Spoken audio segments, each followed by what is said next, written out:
by a single mother on welfare. My father and my grandfather both died 6 months leading up to my birth. So the deck was already stacked against me. The story I'm going to tell you today is a story about what I wanted when I was growing up. What I created with the Ever Forward Club was what I was missing in my life. I lived this every day with my young men because I know exactly what it was like to grow up trying to figure it out by myself. I was thinking about the prototyping. And I know when I started Ever Forward Club in 2004, I didn't know what I was doing. I wasn't building an organization. I was a math teacher. I left engineering to become a teacher. And I was like, I'm going to change the world by helping these students make sure they learn and love math, because I loved math. Math saved my life. So I was in this classroom first year teaching, and a lot of the African American and Latino males were not passing my class. And they were not passing because they were struggling with the material. It wasn't because they were struggling with the material. It was because they were not even trying. And I was really confused by that. I was like, well, I'm a prepared teacher. I come early. I stay late. I always got food in my classroom. Like, there was nothing that I wouldn't have done to make sure I would go to your house. I would tutor you after school. Whatever you need, I would make sure you succeed. And I wasn't reaching them. And for me, that was a problem. San Lorenzo High School, 2004, the data showed that approximately 50% of our Latino and African American males were failing half or more of their classes. But there was no program at the school that was supporting this problem. So I saw it as a problem. And if you know the statistics of what's happening with our young men right now, you know that there's a problem. You could probably name off some statistics that would blow my mind. But there's a lot of statistics that you probably have never heard of. Here's what I need you to know. Our young Black and Latino males are in crisis. Jails are filled with 90% of young men, of men in general. Is it because men are that much worse? Or is it because that men are up against some battle that we haven't figured out yet? So there is a solution, and there are some solutions. And there are a lot of organizations out there doing work, but I'm going to tell you about my solution. The Ever Forward Club started because I saw in my class that I wasn't doing something right. So I invited these young men. Actually, I bribed them. I said, I'm going to buy you lunch once a week, and you're going to teach me how to be a better teacher. Every Thursday at lunch, you come to my classroom, I'll bring in lunch. I'll have it delivered, whatever it takes, and you're going to teach me how to be a better teacher. And what we found in those conversations was that young men wanted a place where they could talk about what was going on in their life. They knew that being smart wasn't cool at that school, so why am I going to show them smart? If what gives me respect is not being an A student, then why am I going to do that? Now, most teenage young men in high school want to be cool. Right? Even if the ones who don't want to fit in, even the ones who like, oh, I'm against the fitting in and that, they want to fit into that group. Like, there's a place that they want to fit in. They want to be heard. They want to be seen. But how do they do it in a way that's healthy? So we're about helping young men provide a safe space to talk about those emotional challenges, because most young men don't know that it's possible to have fear and it be okay, to be sad and it be okay, to feel guilty and have some shame and it be okay, because we have not given them those tools. So the emotions that we are talking about is we're talking about the success now, and I'm going to go this really quick, because me telling you that we have some great success doesn't mean anything if you don't understand why it's important and how it works in the life of one young man. But we've had some great success. Here's an example. This young man, his name is Omar. Now, helping young men build tools in their emotional toolbox is really important, because I came up with this idea. One day, a student got a referral, like on a Monday, to my office. It was like laughing uncontrollably. Like, he can't stop laughing. He can't be in class right now. He's disturbing class. I'm like, dude, come on now. Can you just go take a bathroom break and laugh in the bathroom? Right? 3 days later, throwing chairs, out of control, angry. Can't handle his anger in class. I'm like, what's going on, man? So I told him, I said, you know what you got? You got a toolbox, and you only got 2 tools in it. You got a tickler, and you got a hammer.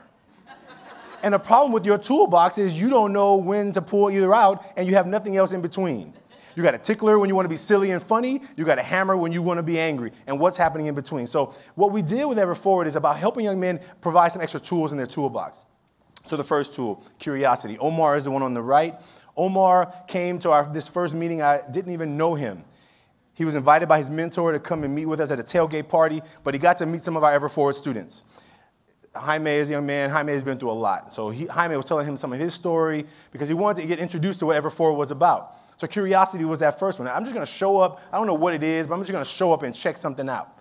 Whether it's for me or not, I'm going to try something out. Then it was about teamwork. So this group of young men at his school, Arise High School in Oakland, California, they were all in their second freshman year, meaning they had failed their first freshman year. So now, how long would you stay in the game if you are repeating an entire freshman year? How long do you think young men or any student in general would say, I'm going to keep coming back?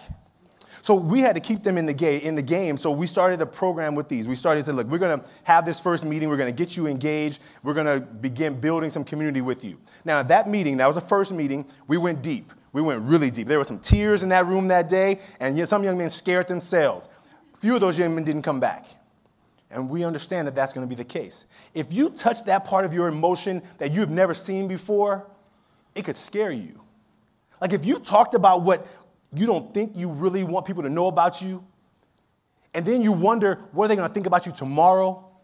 It could scare you. One of our young men, he left that meeting, never came back until 2 years later, when he finally realized that, you know what, I need this. And now he's at Cal State East Bay. Leadership. So Omar said, you know what, okay, I want this. We're going to do this. I'm going to take charge. He began creating taking charge of the leadership. He was like, I'm going to lead this circle. So he sat the circle. He got this board in front of him. If you could see it really close, you will see that his expectations that he set for his young men were his. It wasn't me telling him, here's the expectations you have of the circle. You create the expectations because you're going to be leading it. And if you can see close enough, expectations are spelled wrong. So it was his sign. He made the sign, right?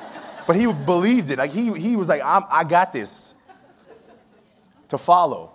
So if you're going to be a leader, hopefully you know how to follow. So Omar's in the back here. This is his first Rites of Passage adventure weekend. He went up into the mountains. There were men there helping young men learn what it means to become a man. Most of our young men, Omar has a similar situation to me, didn't know his father ever, was raised by a single mother. They were struggling financially. He was the oldest. He had to learn to lead from behind. How do you, at the bottom here, he's helping a young man up this giant's ladder. How do you lead from behind? Well, you give everything you got every day, even when you're not in charge. Circle time. Circle time is a place for young men to be able to come and talk about what's really going on in their life, in their heart, in their minds, in a safe place. Like sometimes you don't need the circle. You come to a meeting, you don't need the circle. Sometimes you come and you got a whole lot to say, and you're not looking for any advice. You just want to spew. I just need to get this off my chest so that people know what's going on with me so I don't have to carry it around by myself. Sometimes you're looking for some advice, some similar stories. Sometimes you're just looking for a place just to know that I can be heard.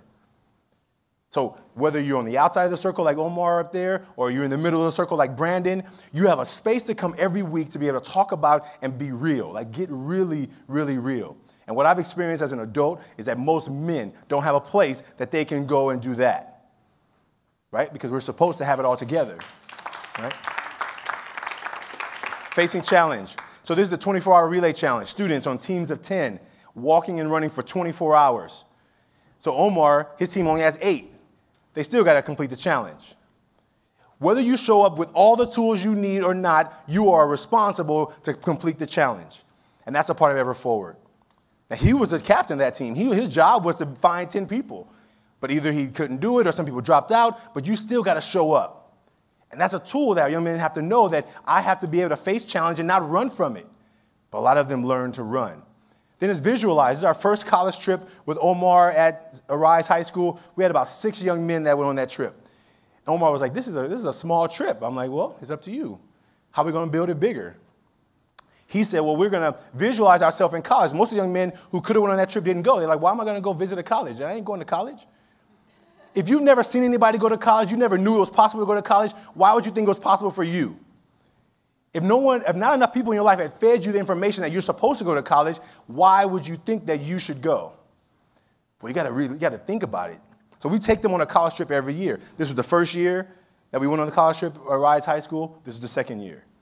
So that club not only grew and not only doubled, it was about 25% of the whole school population that was a part of Ever Forward. And you see some young women in there because Ever Forward had still has a young women's component. But right now, because we're in this growing phase, we're focusing on our young men's program until we have a woman that joins the board to help us build the young women's piece out. Finding voice. This is Omar presenting one of our signature Got College shirts to the mayor of Oakland. Like a young man who would never speak up before is now walking up to the mayor of Oakland saying, here, I got something for you. This is from our program. Like, that is power. That is power in the most basic sense because it comes from within you. It's not anybody bestowing it upon you. It's saying, look, I'm going to walk up here and I'm going to give her this. Perseverance. Now, this is his graduation class. So you see, like, all of our students, and we used to have more students that didn't make it to this picture, but we're the graduation picture from Arise High School 2013. But if you look closely, if you can see closely, Omar's not in the picture. Even when you stack everything up for them, or you give them the tools, they have to do it. They have to internalize it. So Omar didn't get to walk the stage. He didn't tell me. I found out when I was kind of like sitting 2 rows back from him in the audience. Like, what's going on? Now, luckily, 2 hours before this picture, he completed his requirements to graduate, but he didn't do it in time to be able to walk the stage. So he did graduate, but the obstacles, even though we provide them the tools, they're still going to come up against obstacles. So today, Omar is at Humboldt State University in his 2nd year. He was hired by the university to run a young men's circle at Humboldt State. That is the power of providing tools for them. Now, we talk about this small planet. I wrote Go Global, right? Like, I believe that this work is important.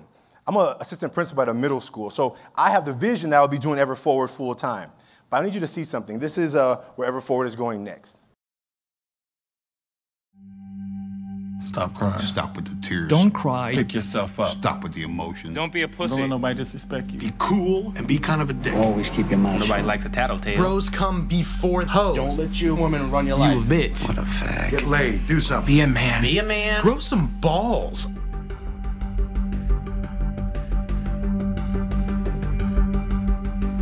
The 3 most destructive words that every man receives when he's a boy is when he's told to be a man. We've constructed an idea of masculinity in the United States that doesn't give young boys a way to feel secure in their masculinity, so we make them go prove it all the time. Within their peer group culture, each of them is posturing based on how the other boys are posturing, and what they end up missing is what they each really want, which is just that closeness. In good times, guys are like really close to each other, but when things get a little bit worse, you're on your own. From middle school, I had 4 really close friends. But once I kind of went into high school, I struggle finding people I can talk to because I feel like I'm not supposed to get help. Our kids get up every morning. They have to prepare their mask for how they're going to walk to school. A lot of our students don't know how to take the mask off. What is it you don't let people see? Almost 90% of you have pain and anger on the back of that paper. If you never cry, then you have all these feelings stuffed up inside of you, and then you can't get them out. They really buy into a culture that doesn't value what we've feminized. If we're in a culture that doesn't value caring, doesn't value relationships, doesn't value empathy, you are going to have boys and girls, men and women go crazy. I had anger issues in high school. I felt like an outcast. I've been suspended at least once every year I was here. We would just look for trouble and just like try to fight. Boys are more likely to act out. They're more likely to become aggressive. Most people miss that as depression or see it as a conduct disorder or just a bad kid. I felt like just giving up on life. You know, I actually had suicide thoughts in my head at 6th grade. I felt alone for a long time, and I actually thought about killing myself. Whether it's homicidal violence or suicidal violence, people resort to such desperate behavior only when they are feeling shamed and humiliated or feel they would be if they didn't prove that they were real men. If you're told from day one, don't let nobody disrespect you, and this is the way you handle it as a man, respect is linked to violence. If I can man up, why step down from that, you feel me? It's like instinct. So man up. Man up. Man up. Man up. Pull some fucking balls. Act like a man. Be a man. Be a man. for my kids, I was going to end this hyper-masculine narrative here.